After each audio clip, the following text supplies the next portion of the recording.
Hi friends, എല്ലാവർക്കും great eagle tech go charting powered by Mallu market profile pre market റിപ്പോർട്ടിലേക്ക് ഏവർക്കും സ്വാഗതം.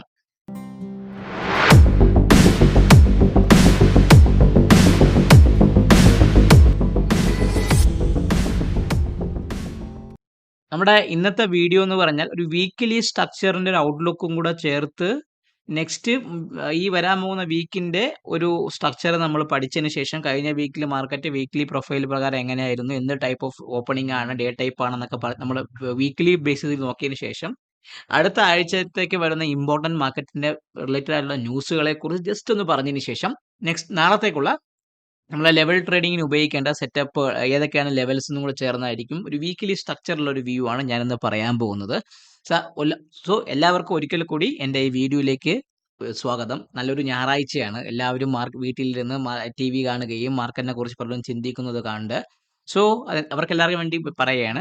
ഇപ്പം നമ്മളൊരു എക്കോസിസ്റ്റം നമ്മളെ ഗ്രേറ്റ് ഈഗിൾ ടെക് ഡെവലപ്പ് ചെയ്തിട്ടുണ്ട്. കാരണം മാർക്കറ്റിനെ കുറിച്ചുള്ള കാര്യങ്ങൾ നോക്കുവാനും ഓവറോൾ ഉള്ള സ്ട്രക്ചറിനെയൊക്കെ പഠിക്കുവാനും വേണ്ടിയിട്ട് ഞാനൊരു എക്കോസിസ്റ്റം ഞങ്ങളെ ഗ്രേറ്റ് ഈഗിൾ ടെക് ഡെവലപ്പ് ചെയ്തിട്ടുണ്ട്. അതിനകത്ത് നമ്മുടെ മാർക്കറ്റിന്റെ ഡേ ടൈപ്പുകളെ കുറിച്ചുള്ള ഇമ്പോർട്ടൻറ്റ് കാര്യങ്ങളും ട്രേഡബിൾ പ്ലാൻസുകൾ, ആക്ഷൻ റിപ്പോർട്ട്സ്, സ്റ്റോക്കിന്റെ സജഷൻസ്, ഞാൻ എടുക്കുന്ന സ്റ്റോക്കുകൾ. ഫോർ എക്സാമ്പിൾ, ഞാൻ ഇനി മുതൽ ഞാൻ എൻ്റെ ഇൻസ്റ്റാ പേജിൽ ഇനി ഞാൻ എടുക്കുന്ന സ്റ്റോക്കുകളെ കുറിച്ചും കൂടെ, ഞാൻ എടുക്കുന്ന സ്റ്റോക്ക് എന്താണ്, അതിന് മാർക്കറ്റ് പ്രൊഫൈൽ എന്ത് ബേസ് ചെയ്ത് എടുക്കുന്നു എന്ന് വ്യക്തമായ ഒരു സിംഗിൾ ട്രേഡിനെ കുറിച്ചും കൂടെ ഞാൻ ആലോചിക്കുന്നുണ്ട്. അതും എല്ലാം ഉൾപ്പെടുന്നു. പിന്നെ അതിൻ്റെ കൂടെ ഞാൻ എടുക്കുന്ന സ്റ്റോക്കിന്റെ ഓപ്ഷൻസിനെ കുറിച്ചും ഫ്യൂച്ചേഴ്സിനെ കുറിച്ചും പിന്നെ ഇൻഡെക്സ് ഓപ്ഷൻസിനും എല്ലാത്തിനെയും കുറിച്ചുള്ള ഒരു വെല്ലായിട്ടുള്ള ഒരു കമ്പൈൻഡ് എക്കോസിസ്റ്റമാണ് ഞങ്ങളുടെ മെന്ററിംഗ് ബാച്ചുകാർക്കും മെമ്പർഷിപ്പ് ഉള്ളവർക്കും കൊടുക്കുന്നത്. സോ അതിന്റെ പുതിയൊരു ബാച്ച്, കഴിഞ്ഞ കുറച്ച് ആളായ ബാച്ചിന് എടുക്കാതിന് ശേഷം പുതിയ ബാച്ച് ഈ വരാൻ പോകുന്ന ജൂലൈ എൻഡിന് ഞങ്ങൾ സ്റ്റാർട്ട് ചെയ്യാണ്. അപ്പോൾ അതിൽ നിങ്ങൾക്ക് ജോയിൻ ചെയ്ത് ഈ എക്കോസിസ്റ്റത്തിൽ പഠിച്ച് നിങ്ങൾക്ക് മാർക്കറ്റ് പ്രൊഫൈലിന്റെ ഓർഡർ ഫ്ലോയിന്റെ അഡ്വാൻറ്റേജ് എന്താണെന്ന് നിങ്ങൾക്ക് അറിയണമെങ്കിൽ തമ്മിലേനി കാണിച്ച നമ്പറിൽ ബന്ധപ്പെടുക. നിങ്ങൾക്ക് 15 ഡേയ്സ് എൻ്റെ കൂടെ വെറും 499 റുപ്പീസിന് ഇരിക്കാം, ഒന്ന് വാച്ച് ചെയ്യാം. എങ്ങനെയാണ് നിങ്ങൾക്ക് അത് അഡാപ്റ്റ് ചെയ്യാൻ പറ്റുമോ, നിങ്ങൾക്ക് അത് പഠിക്കാൻ പറ്റുമോ എന്നൊക്കെ നിങ്ങൾക്ക് നോക്കി നിങ്ങൾക്ക് കൺഫേം ചെയ്ത് നിങ്ങൾക്ക് എൻ്റെ കൂടെ ജോയിൻ ചെയ്യാം. സോ അതിനെക്കുറിച്ച് കൂടുതൽ അറിയാൻ വേണ്ടി തമ്മിലേനി കാണിച്ച നമ്പറിൽ ഒന്ന് ബന്ധപ്പെടുക. നമുക്ക് എന്നീ പരസ്യങ്ങൾ കഴിഞ്ഞു, നമുക്കിനി എന്ത് ചെയ്യാം, ഈ ആഴ്ചത്തെ ഒരു സ്ട്രക്ചറിനെ കുറിച്ച് നോക്കാം. അപ്പോൾ അതിനു മുമ്പേ നമുക്ക് ഈ ആഴ്ച ഇമ്പോർട്ടൻ്റ് ആയി വരുന്നൊരു കാര്യം എന്ന് പറഞ്ഞാൽ നമ്മുടെ ജിയോ പൊളിറ്റിക്കൽ ഇഷ്യൂസ് ആരൊക്കെ തമ്മിലാണ്?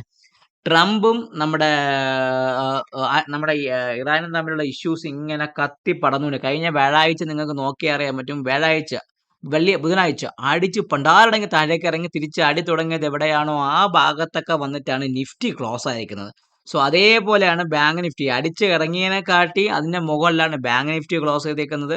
മിഡ് ക്യാപ്പ് ആൾറെഡി സ്ട്രോങ് ആണ്, അടിച്ചതും കവർ ചെയ്തു, അതിനെക്കാട്ടും കൂടുതലാണ് അവൻ മിഡ് ക്യാപ്പും ക്ലോസ് ചെയ്തത്. ചുരുക്കി പറഞ്ഞാൽ നിഫ്റ്റി ഒഴിച്ച് ബാക്കിയുള്ള ഇൻഡെക്സുകളെല്ലാം കഴിഞ്ഞ ആഴ്ചയിൽ സെൻസെക്സ് നോക്കിക്കഴിഞ്ഞാൽ സെൻസെക്സും ഓൾമോസ്റ്റ് എന്താണ്, നമ്മൾ അടിച്ചതിന്റെ ഭാഗത്തൊക്കെ തന്നെ. അപ്പൊ നിഫ്റ്റിയും സെൻസെക്സ് ഒഴിച്ച് ബാക്കിയുള്ള ഇൻഡെക്സുകളൊക്കെ അടിച്ചതിനെക്കാട്ടി മുകളിലോട്ട് പോവുകയോ അതിന്റെ മിഡ് ക്യാപ്പ് ആണെങ്കിൽ നല്ല ഫാർ ആയിട്ട് സ്ട്രോങ് ആയിട്ട് മാർക്കറ്റ് പോയ ഒരു അവസരമായിരുന്നു. അപ്പൊ അടുത്ത ആഴ്ച നമ്മളെ സംബന്ധിച്ച് പറഞ്ഞാൽ റിലയൻസിന്റെ റിസൾട്ട് വരുന്നുണ്ട്, HDFC ബാങ്കിന്റെ വരുന്നുണ്ട്, ഇൻഫോസിസിന്റെ വരുന്നുണ്ട്. അങ്ങനെയുള്ള എന്താണ് മെഗാ, അതായത് ലാർജ് ക്യാപ്സിന്റെ ഒക്കെ റിസൾട്ടുകൾ വരുന്ന ഒരു Q1 സീസൺ സ്റ്റാർട്ട് ചെയ്തിട്ടുണ്ട്. അപ്പം നമ്മളെ സംബന്ധിച്ച് മാർക്കറ്റ് കോർപ്പറേറ്റ് ഏർണിങ്സ് എങ്ങനെയായിരിക്കും അതനുസരിച്ചായിരിക്കും നമ്മുടെ സ്റ്റോക്ക് മാർക്കറ്റിന്റെ, നമ്മുടെ ഇന്ത്യൻ മാർക്കറ്റ് മൂവ് ചെയ്ത് പോകുന്നത്. അതായത് പിന്നെ രണ്ടാമത് ഇറാനും യുഎസും തമ്മിലുള്ള ഇഷ്യൂവിൽ ക്രൂഡ് ഓയിലിന്റെ പ്രൈസ് നല്ല രീതിയിൽ ഫ്ലക്ച്വേറ്റ് ആവുന്നുണ്ട്. ക്രൂഡ് ഓയിലിന്റെ പ്രൈസിനനുസരിച്ച് നമ്മുടെ ഇന്ത്യൻ മാർക്കറ്റ് വളരെയധികം ഇമ്പോർട്ടൻ്റ് ആയിട്ട് വരും. പറഞ്ഞ് ക്രൂഡ് നല്ല വൃത്തിയായി കയറുകയാണെങ്കിൽ നമ്മളെ സംബന്ധിച്ച് ഇൻഫ്ലേഷൻ കൂടാനുള്ള ചാൻസും വളരെ കൂടുതലാണ്. അപ്പം നമ്മളെ കറണ്ട് അക്കൗണ്ട് ഡെഫിസിറ്റ് വളരെ കൂടും. അങ്ങനെ കുറേ കാര്യങ്ങൾ നമ്മളെ സംബന്ധിച്ച് ബാധിക്കുന്നതുള്ളതുകൊണ്ട് ഓവറോൾ സ്ട്രക്ചർ നോക്കുകയാണെങ്കിൽ ഈ ഒരു ജിയോ പൊളിറ്റിക്കൽ ന്യൂസ് അവിടെ കിടക്കുന്നത് നമ്മളെ സംബന്ധിച്ച് ഡെമോക്ലോസിന്റെ വാള് പോലെയാണ്. നമ്മുടെ മണ്ടയിൽ തൂങ്ങിക്കിടക്കുന്ന ഒരു വാളാണ്. അത് എങ്ങനെ വേണോ ബാധിക്കാം. ഇതേപോലുള്ള ഷാർപ്പ് സെല്ലിങ് വരാനുള്ള ചാൻസ് വളരെയധികം മാർക്കറ്റിൽ കൂടുതലാണ്. അതൊന്ന് കൃത്യമായിട്ട് വാച്ച് ചെയ്ത് വെച്ചാൽ നിങ്ങൾക്ക് കുറച്ചും കൂടെ ഈസി ആയിട്ട് അതിനെ ഐഡന്റിഫൈ ചെയ്ത് നമുക്ക് മാർക്കറ്റിൽ ട്രേഡ് ചെയ്യാൻ പറ്റും. പിന്നെ അമേരിക്കയിലെ ഇൻഫ്ലേഷൻ ഡേറ്റ അടുത്ത ആഴ്ച വരുന്നുണ്ട്, PPI ഡേറ്റ വരുന്നുണ്ട്. ഇൻഫ്ലേഷൻ ഡേറ്റ വളരെയധികം ഇമ്പോർട്ടൻ്റ് ആണ്. കാരണം അമേരിക്കൻ മാർക്കറ്റിനെ സംബന്ധിച്ച് ഇൻട്രസ്റ്റ് റേറ്റ് കുറയ്ക്കില്ല എന്ന് പറയുന്ന കെവിൻ വാർഷിനെ സംബന്ധിച്ച് ഈ ഇൻഫ്ലേഷൻ പിടിയിൽ ഒതുക്കാൻ 2% ഒതുക്കണം എന്നൊക്കെയാണ് അയാളും പറഞ്ഞിരിക്കുന്നത്. പവൽ പറഞ്ഞ പോലെ. സോ ആ 2% അകത്ത് ഒതുക്കാൻ പറ്റുമെങ്കിൽ അമേരിക്കൻ മാർക്കറ്റിനെ സംബന്ധിച്ച് ഇൻഫ്ലേഷൻ കൺട്രോളബിൾ ആയി കഴിഞ്ഞാൽ ഇൻട്രസ്റ്റ് റേറ്റ് കുറയ്ക്കാനുള്ള ചാൻസും മാർക്കറ്റിൽ കാണുന്നുണ്ട്. അതിനെല്ലാം ഈ വരുന്ന ഇൻഫ്ലേഷൻ ഡേറ്റ വളരെയധികം ഇമ്പോർട്ടൻ്റ് ആണ്. അപ്പോൾ ഇങ്ങനെ കുറച്ചെന്താണ് പ്രത്യേകിച്ച് പറയുന്നത് കോർപ്പറേറ്റ് ഏർണിങ്സും ജിയോ പൊളിറ്റിക്കൽ ആയിട്ടുള്ള US ഇറാൻ്റെ ആ ഒരു ഇഷ്യൂ ആയിരിക്കും നമ്മളെ സംബന്ധിച്ച് ഇന്ത്യൻ മാർക്കറ്റിനെ ഏറ്റവും കൂടുതൽ ബാധിക്കുന്ന രീതിയിൽ അടുത്ത ആഴ്ചത്തേക്ക് ഞാൻ കാണുന്നത്. പിന്നെ വേറെ ക്യാബിനറ്റ് റീഷഫ്ലിംഗ് വരുമെന്നും വരില്ല എന്നൊക്കെ ചുമ്മാ ഇങ്ങനെ പറയുന്നുണ്ട്. ഒരു കാര്യങ്ങളും എനിക്ക് നടന്ന സംഭവം നമുക്ക് പറയാം. അപ്പം അതുകൊണ്ട് അതിൻ്റെ മേലിൽ ഈ പൊടി കാറ്റും വീശി പൊടിയും വീട്ടി ഇരുന്നിട്ട് ഒരു കാര്യവുമില്ല. മാർക്ക് വന്നാൽ നമുക്ക് ആൻറ്റിസിപ്പേറ്റ് ചെയ്യാം, അല്ലെങ്കിൽ മാർക്കറ്റിൽ വോളിയം കാണുമ്പോൾ നമുക്ക് ട്രേഡ് ചെയ്യാനുള്ള ഒരു ചാൻസും കിട്ടും. ചുരുക്കി പറഞ്ഞ ഇതാണ് എനിക്കൊരു ന്യൂസ് ബേസ്ഡ് ആയിട്ടുള്ള ഒരു മാർക്കറ്റ് മൂവ്മെന്റ് സ്ട്രക്ചറിലേക്ക് നെക്സ്റ്റ് വീക്കിലേക്ക് പറയാനുള്ള ഒരു കൃത്യമായിട്ടുള്ള ഒരു വ്യൂ എന്ന് പറയുന്നത്. സോ നമ്മളെ സംബന്ധിച്ച് നോക്കിക്കഴിഞ്ഞാൽ കഴിഞ്ഞ ആഴ്ചയിൽ നിങ്ങൾ നോക്കിയാൽ അറിയാൻ പറ്റും. നിഫ്റ്റി നമ്മളെ മിഡ് ക്യാപ്പ് എന്ന് പറയുമ്പോൾ കഴിഞ്ഞ മൺഡേയിൽ മാർക്കറ്റ് ഓൾമോസ്റ്റ് ഒരു ഈ 14,600 ഭാഗത്ത് ഓപ്പൺ ചെയ്തു. പിറ്റേ ദിവസം മാർക്കറ്റ് രണ്ട് സൈഡിലും ബ്രേക്ക് ചെയ്തതിനു ശേഷം ഈ ബുധനാഴ്ച ഹെവി ആയിട്ട് ഫോളോ ചെയ്ത് താഴേക്ക് ഇറങ്ങി ഒരു ന്യൂട്രൽ എക്സ്ട്രീം ഡൗൺ ആയിട്ട് മാർക്കറ്റ് ക്ലോസ് ചെയ്തു. വ്യാഴാഴ്ച അത് കയറി അതിന് മുകളിൽ ക്ലോസ് ചെയ്തു. വെള്ളിയാഴ്ച ഒരു ബുള്ളിഷ് മൂവ്മെന്റോടുകൂടി ഗ്യാപ്പിൽ ഓപ്പൺ ചെയ്ത് കണ്ടിന്യൂ ചെയ്ത് പോയൊരു ദിവസമാണ് മിഡ് ക്യാപ്പിനെ സംബന്ധിച്ച് പറയുകയാണെങ്കിൽ. സോ മിഡ് ക്യാപ്പിനെ സംബന്ധിച്ച് നോക്കുകയാണെങ്കിൽ മിഡ് ക്യാപ്പ് ഒരു neutral extreme up with perfectly പറയുകയാണെങ്കിൽ ന്യൂട്രൽ എക്സ്ട്രീം അപ്പ് വിത്ത് ഒരു ഗ്യാപ്പ് ഉണ്ട്, വീക്കിലി സ്ട്രക്ചർ ഗ്യാപ്പ് ഉണ്ട്. ഈ പറഞ്ഞു പോയ ഈ ഗ്യാപ്പുകളെല്ലാം അവൻ കൃത്യമായിട്ട് നിങ്ങൾ നോക്കിയറിയാം കഴിഞ്ഞ 15 ജൂൺ തൊട്ടുള്ള ഈ ഗ്യാപ്പുകളൊക്കെ കൃത്യമായിട്ട് മെയിൻറ്റെയിൻ ചെയ്ത് 14,707 മുകളിൽ കൃത്യമായിട്ട് ക്ലോസ് ചെയ്ത് ഒരു ന്യൂട്രൽ എക്സ്ട്രീം അപ്പായിട്ടുള്ള ഒരു വീക്കിലി സ്ട്രക്ചറാണ് മിഡ് ക്യാപ്പിനെ സംബന്ധിച്ച് പറയുന്നത്. സോ എന്നെ സംബന്ധിച്ച് പറയുകയാണെങ്കിൽ ഈ 14,800 മിഡ് ക്യാപ്പ് നിൽക്കുന്നുണ്ടെങ്കിൽ ട്രേഡബിൾ ഓപ്പർച്യൂണിറ്റി ആയിട്ട് 2-3 കാര്യങ്ങൾ ഇവിടെ റൈസ് ആയിട്ട് വീക്കിലി സ്ട്രക്ചറിൽ വരുന്നുണ്ട്. ഒന്നാമത്തെ കാര്യം എന്ന് പറഞ്ഞാൽ ഈ സിംഗിൾ പ്രിന്റ് തൊട്ട് ഈ ഗ്യാപ്പ് വരെ 14,680 വരെ ഈ വാല്യൂ ഏരിയ ഹൈ വരെ മിഡ് ക്യാപ്പിനെ സംബന്ധിച്ച് ഈ ഒരു ഗ്യാപ്പ് കിടപ്പുണ്ടല്ലോ, ഈ ഒരു ഗ്യാപ്പ് ഫില്ല് ചെയ്യാൻ വേണ്ടി അവൻ വരാനുള്ള ചാൻസ് കൂടുതലാണ്. ഒന്ന്. രണ്ടാമത്തെ ട്രേഡ് എന്ന് പറഞ്ഞാൽ 680 താഴെ നിൽക്കുകയാണെങ്കിൽ തിരിച്ച് താഴേക്ക് ഇറങ്ങി 600ഉം അതിന് താഴെ 514 ഭാഗത്തേക്ക് മിഡ് ക്യാപ്പ് വരും. ചുരുക്കി പറഞ്ഞാൽ 14,800 ഈ കഴിഞ്ഞു പോയ വീക്കിന്റെ പ്രൊഫൈലിനകത്ത് മിഡ് ക്യാപ്പ് നിൽക്കുന്നുണ്ടെങ്കിൽ മിഡ് ക്യാപ്പിനെ സംബന്ധിച്ച് 14,700 14,600 എന്ന് പറഞ്ഞ ഈ ഒരു സ്ട്രക്ചറൽ എന്തുവാണ് ലെവൽ, അതായത് ന്യൂട്രൽ എക്സ്ട്രീമിന്റെ ആ ഒരു ഗ്യാപ്പ് ഫില്ലിങ്ങിന്റെ ഭാഗത്തേക്ക് മിഡ് ക്യാപ്പിനെ സംബന്ധിച്ച് വരാനുള്ള ചാൻസ് വളരെയധികം മാർക്കറ്റിൽ കൂടുതലാണ്. ഇതാണ് എനിക്ക് മിഡ് ക്യാപ്പിനെ കുറിച്ച് പറയുന്നത്. രണ്ടാമത് ഈ ലോ ഉണ്ടല്ലോ 14,300 എന്ന് പറഞ്ഞാൽ, അല്ലെങ്കിൽ 14,370 എന്ന് പറഞ്ഞൊരു ഇമ്പോർട്ടന്റ് ഏരിയ ഉണ്ട് മിഡ് ക്യാപ്പിനെ സംബന്ധിച്ച്. ഈ 14,370 പൊട്ടിയാൽ മാത്രമേ ഇനി എന്തെങ്കിലും താഴേക്ക് ഇറങ്ങി ഈ ഒരു സാധനമായ 14,133 ഭാഗത്തേക്ക് ഒരാളൂ.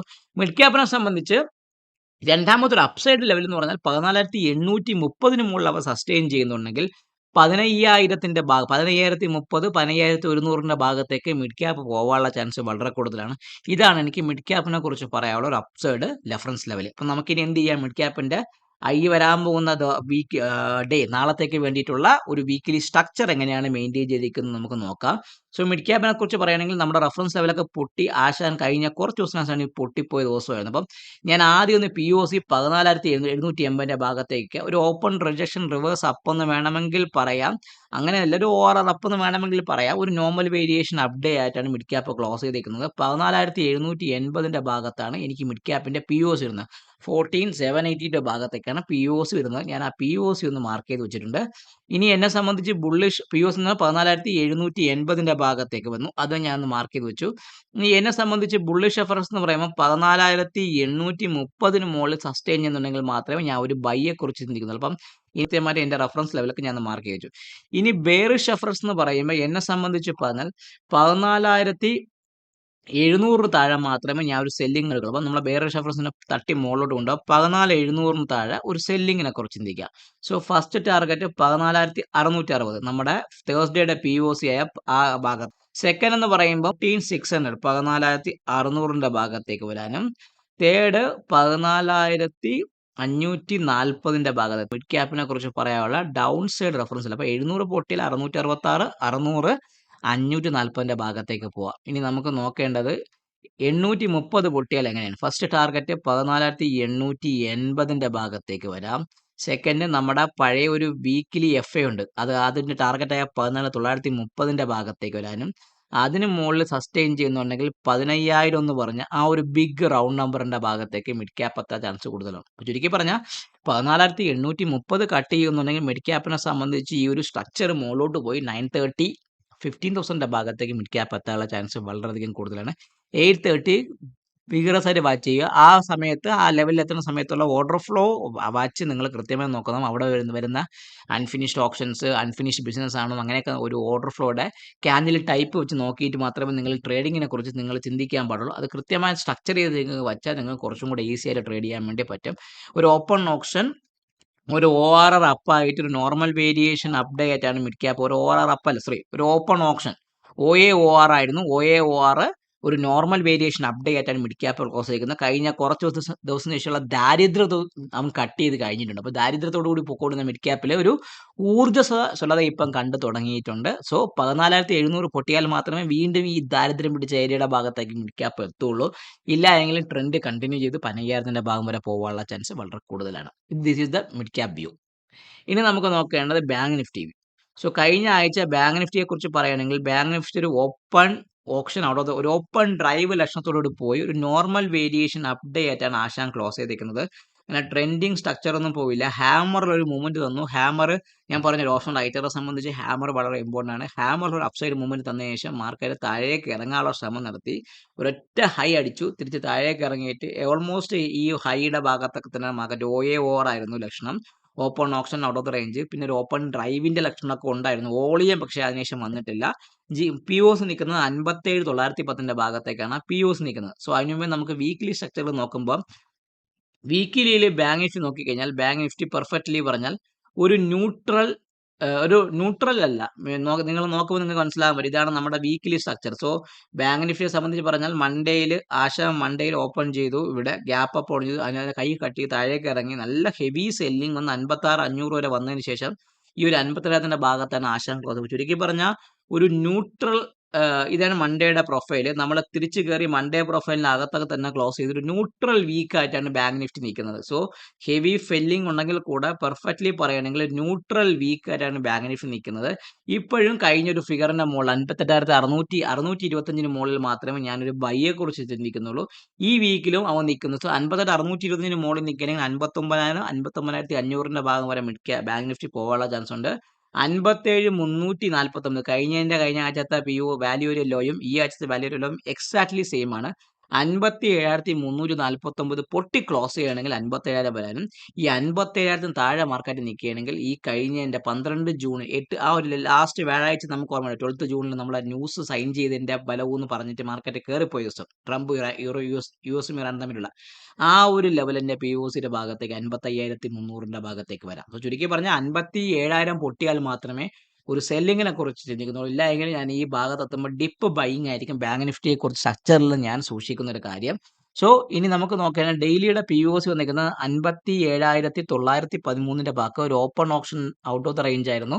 ഒരു നോർമൽ വേരിയേഷൻ അപ്ഡേറ്റ് ആണ്. 57,913 ഭാഗത്താണ് POS നിൽക്കുന്നത്. എത്രയാണ്? 57,914 ഭാഗത്തേക്ക് 57,914 ഭാഗത്താണ് ബാങ്ക് നിഫ്റ്റി നിൽക്കുന്നത് POS. ഞാനൊന്ന് POS മാർക്ക് ചെയ്ത് വെച്ചു.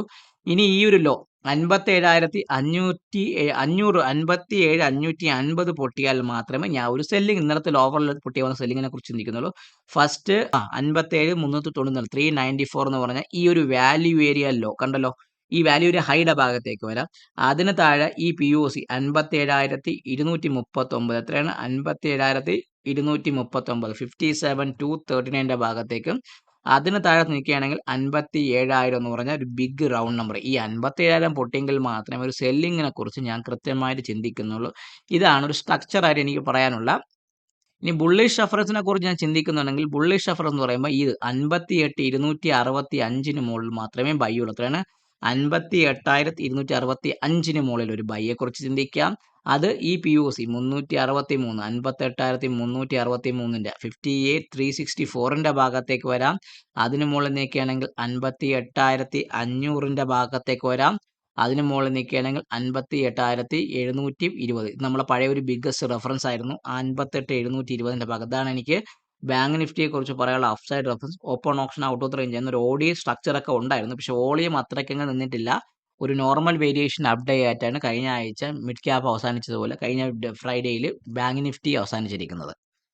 ഇനി നമുക്ക് നോക്കേണ്ടത് നിഫ്റ്റിയെ കുറിച്ച് പറയുകയാണെങ്കിൽ നിഫ്റ്റി ഒരു ന്യൂട്രൽ എക്സ്ട്രീം ഡൗൺ ആയിട്ടാണ് ആശാൻ ക്ലോസ്. ഇതാണ് നമ്മൾ മൺഡേയിൽ തന്ന പ്രൊഫൈൽ. സോ മൺഡേയിൽ വന്ന ഈ പ്രൊഫൈലിന് മുകളിൽ ആശാൻ എന്ത് ചെയ്തു? മൺഡേ നിങ്ങൾ നോക്കിക്കഴിഞ്ഞാൽ ഈ മൺഡേ പ്രൊഫൈലാണോ കൃത്യമായിട്ട് പറയുകയാണെങ്കിൽ മൺഡേ പ്രൊഫൈൽ തന്നെയാണ്. മൺഡേ പ്രൊഫൈലിന് മുകളിൽ ആശാൻ പോയി തിരിച്ച് താഴേക്ക് ഇറങ്ങി എന്താണ് ഒരു ന്യൂട്രൽ എക്സ്ട്രീം ഡൗൺ ആയിട്ടാണ് ആശാൻ ക്ലോസ് ചെയ്തിരിക്കുന്നത്. ബാങ്കിന് കൃത്യമായി പറയുന്നത് ന്യൂട്രൽ എക്സ്ട്രീം ഡൗൺ ആയിട്ടാണ് ആശാൻ കൃത്യമായിട്ട് നിഫ്റ്റി ക്ലോസ് ചെയ്തിരിക്കുന്നത്.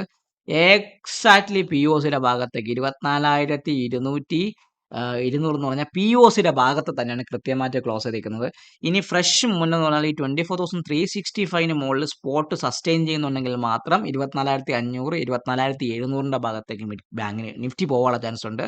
ഇല്ല എങ്കിൽ ഈ ഒരു റേഞ്ച് നിങ്ങൾ കണ്ടല്ലോ, ഈ 24,800 24,300 350 എന്ന് പറഞ്ഞ ഈ ഒരു 350 550 600 പോയിന്റിന്റെ റേഞ്ച് തന്നെ ഇപ്പോഴും മെയിൻറ്റെയിൻ ചെയ്താണ് മാർക്കറ്റ് പൊക്കുകയാണെങ്കിൽ 24,365 വീക്ക്ലി ബേസിസ് ക്ലോസിംഗ് വന്നാൽ ഒരു ബ്രേക്ക് ഔട്ട് വരാൻ 24,700 വരെ പോവാം.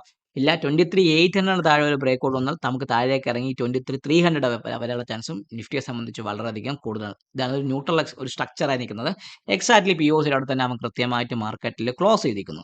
സോ നമുക്ക് നോക്കുകയാണെങ്കിൽ നിഫ്റ്റിയുടെ പി ഒ സി നിഫ്റ്റി ഒരു ഓപ്പൺ ഓപ്ഷൻ ആയിരുന്നു. ഒരു പെർഫെക്റ്റ്ലി ഒരു പി ഷേപ്ഡ് പ്രൊഫൈലാണ്, പി പ്രൊഫൈലാണ്.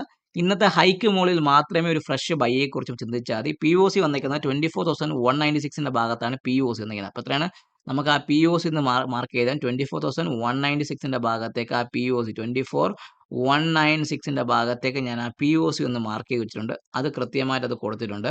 ഇനി ബൈയിങ് എന്ന് പറയുമ്പോൾ ഞാൻ ഇന്നത്തെ ഹൈ ആയ 24,220, അപ്പോൾ ഞാൻ റൗണ്ട് ഓഫ് ചെയ്ത് 24,230 മുകളിൽ സസ്റ്റെയിൻ ചെയ്യുന്നുണ്ടെങ്കിൽ മാത്രം ഒരു ബൈയെ കുറിച്ച് ചിന്തിക്കുക.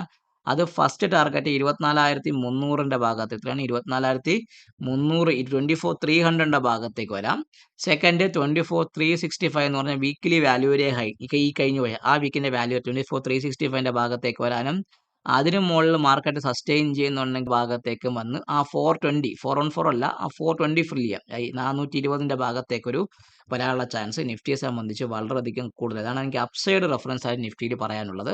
ഇനി സെല്ലിംഗ് എന്ന് പറഞ്ഞാൽ ഇനി 24,000 ഇന്നലത്തെ ലോവർ ലെവൽ സ്ട്രക്ചറായ 24,080 പൊട്ടിയാൽ മാത്രമേ ഞാൻ ഒരു സെല്ലിംഗ് ഉള്ളൂ. എത്രയാണ് 24,80 വേണമെങ്കിൽ വ്യാഴാഴ്ചത്തെ വാല്യൂ ഏരിയ ഹൈ പൊട്ടിയ സെല്ലിംഗ് എടുക്കാം.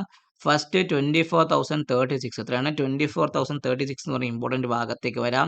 അതിന് താഴെ ഈ ഒരു ഗ്യാപ്പ് ഫില്ല് ചെയ്യുക. എത്രയാണ് 23,980 എത്രയാണ് 23,980 ഭാഗത്തേക്ക് വരാം. അതും പൊട്ടിയാൽ അടുത്തതെന്ന് പറയുമ്പോൾ 23,000 ഈ ഒരു ലോവർ ലെവൽ 23,925 എത്രയാണ് 23,922 ഭാഗം. ഇതാണ് എനിക്ക് നിഫ്റ്റിയെ കുറിച്ച് പറയാനുള്ള ഡൗൺ സൈഡ് റെഫറൻസ്. 24,080 പൊട്ടുകയാണെങ്കിൽ മാത്രം ഒരു ഹെവി സെല്ലിംഗ് മാർക്കറ്റിലേക്ക് വരാനുള്ള ചാൻസ് വളരെയധികം കൂടുതലാണ്. സോ ഞാൻ ഈ പറഞ്ഞ റെഫറൻസ് ലെവൽ കൃത്യമായിട്ട് വെച്ചേക്കുക. നിഫ്റ്റിയെ സംബന്ധിച്ചൊരു ഞാൻ ഒരു സ്ട്രക്ചർ പ്ലാൻ ചെയ്തേക്കുന്നത് 23,800 24,400 ഇടയ്ക്കുള്ള 600 പോയിന്റ് ആണ് ഈ സ്ട്രക്ചർ. 24,400 മുകളിൽ പോവുകയാണെങ്കിൽ 25,000 വരെ പോകാനുള്ള ചാൻസ് ഉണ്ട്. 23,800 പൊട്ടുകയാണെങ്കിൽ 23,200 വരെയുള്ള ചാൻസ് നിഫ്റ്റിയെ സംബന്ധിച്ച് ഒരു വീക്ക്ലി ബേസിസിൽ പോസിബിൾ ആണ്. ബാങ്ക് നിഫ്റ്റി ആണെങ്കിൽ 58,600 57,000 ഈ ഒരു 1,600 പോയിന്റ് 58,600 മുകളിൽ നിൽക്കുകയാണെങ്കിൽ 60,000 വരെ ഒരു ചാൻസ് ഉണ്ട്. 57,000 പൊട്ടുകയാണെങ്കിൽ ബാങ്ക് നിഫ്റ്റി 55,200 വരെ വരാനുള്ള ചാൻസും ബാങ്ക് നിഫ്റ്റിയെ സംബന്ധിച്ച് വളരെ കൂടുതലാണ്. മിഡ് ക്യാപ്പ് 14,830 മുകളിൽ സസ്റ്റെയിൻ ചെയ്യുന്നുണ്ടെങ്കിൽ 15,000 വരെ പോകാനും 15,100 വരെ പോകാനുള്ള ചാൻസ് ഉണ്ട്. ഇല്ല 14,700 വീണ്ടും നമ്മൾ പഴയ വീഞ്ഞിന്റെ കുപ്പി പോലെ 14,400 14,500 14,700 ആ ബെൽറ്റിനകത്ത് തന്നെ മിഡ് ക്യാപ്പ് കയറാനുള്ള ചാൻസും വളരെയധികം മാർക്കറ്റിൽ കൂടുതലാണ്. ഓവറാൾ സ്ട്രക്ചർ ഇങ്ങനെ ആയിരിക്കും. ഒരു ബാലൻസ് മൂഡ് വിത്ത് വോളറ്റൈൽ സ്ട്രക്ചറാണ് ഞാൻ പൊതുവേ ഈ മാർക്കറ്റിൽ പ്രതീക്ഷിക്കുന്നത്. ഇനി ബ്രേക്ക് ഔട്ട് എന്തെങ്കിലും സംഭവിക്കുന്നുണ്ടെങ്കിൽ മാർക്കറ്റ് അതിനനുസരിച്ചുള്ള ന്യൂസ് ബേസ് ആയിട്ടുള്ള മൂവ്മെന്റ്സ് വരണം, റിസൾട്ട്സ് വന്ന് നല്ല പോസിറ്റീവായ രീതിയിൽ വരണം. ഇതൊക്കെയാണ് നമ്മുടെ മാർക്കറ്റിനെ പോസിറ്റീവായ ഘടകത്തിൽ കൊണ്ടുപോകാൻ ചാൻസ് ഉള്ളത്. അപ്പോൾ എല്ലാവരും കൃത്യമായിട്ട് വീഡിയോ കണ്ട് ലൈക്ക് ചെയ്ത് ലെവൽ ട്രേഡിങ്ങിന് വേണ്ടി ഡൗട്ട് ക്ലിയർ ആക്കാൻ ശ്രമിക്കുക. എൻ്റെ കൂടെ ഒരു 15 ഡേയ്സ് നിങ്ങൾക്ക് ഇരിക്കണമെങ്കിൽ തമ്മിലിന് കാണിച്ച നമ്പറിലൊന്ന് ബന്ധപ്പെടുക. വീഡിയോ കാണുക, ലൈക്ക് ചെയ്യുക. ആദ്യമായിട്ട് വീഡിയോ കാണുന്ന ആളാണെങ്കിൽ ഒന്ന് സബ്സ്ക്രൈബ് ചെയ്ത് ബെൽ ബട്ടൺ പ്രസ് ചെയ്യാൻ വേണ്ടി ശ്രമിക്കുക. നിങ്ങളുടെ ട്രേഡിംഗ് ഫ്രണ്ട്സിന് വീഡിയോ അയച്ചു കൊടുക്കാനും മറക്കാതിരിക്കുക. Happy trading, happy weekend to all my trading friends.